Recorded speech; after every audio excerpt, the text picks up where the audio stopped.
Gumastos ng ilang milyon para lang maging aso? Seryoso?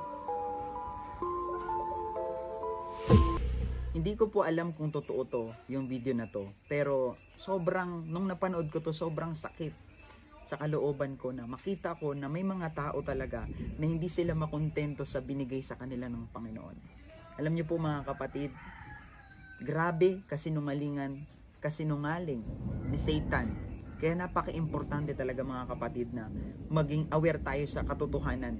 Alam niyo po, sa mundong ito, marami pang kasinungalingan mangyayari sa buhay ng isang tao.